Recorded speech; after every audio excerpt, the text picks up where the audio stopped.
नंगा देश बनाया, 1 लाख पाकिस्तानी सैनिकों को आत्मसमर्पण करने पर मजबूर किया, उन्होंने कभी इसका श्रेय लेने की कोशिश नहीं। ভারতের সাবেক প্রধানমন্ত্রী ইন্দিরা গান্ধীর ভূমিকা নিয়ে কংগ্রেস নেত্রী প্রিয়াঙ্কা গান্ধীর সাম্প্রতিক মন্তব্য নতুন করে আলোচনার জন্ম দিয়েছে।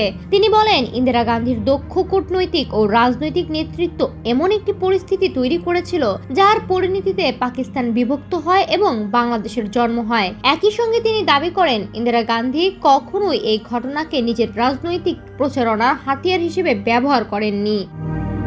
এই বক্তব্যের পর আবারও সামনে এসেছে প্রশ্ন, 1971 সালে ভারতের ভূমিকার প্রকৃত ও উদ্দেশ্য কি ছিল?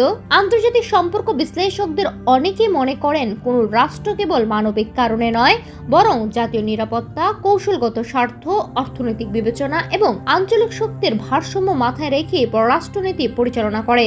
সেই অর্থে ভারতও নিজস্ব রাষ্ট্রীয় স্বার্থ বিবেচনায় রেখে সিদ্ধান্ত নিয়েছিল বলে বিভিন্ন গবেষণায় উল্লেখ রয়েছে। তবে একই সঙ্গে এটি ঐতিহাসিক সত্য যে বাংলাদেশের স্বাধীনতার মূল ভিত্তি ছিল এই দেশের মানুষের দীর্ঘ রাজনৈতিক সংগ্রাম, গণ আন্দোলন, মুক্তিযুদ্ধ এবং লাখো শহীদদের আত্মত্যাগ। ভারতের সামরিক ও কূটনৈতিক সহায়তায় গুরুত্বপূর্ণ ভূমিকা রাখলেও বাংলাদেশের স্বাধীনতাকে শুধুমাত্র ভারতের পরিকল্পনার ফল হিসেবে ব্যাখ্যা করা ইতিহাসের পূর্ণাঙ্গ চিত্র নয়।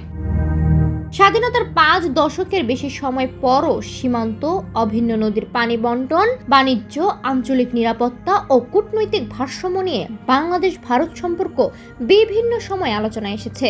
এসব প্রশ্ন জাতির স্বার্থ ও সার্বভৌমত্ব ও আত্মমর্যাদা নিয়ে নতুন করে ভাবনার সুযোগ করেছে।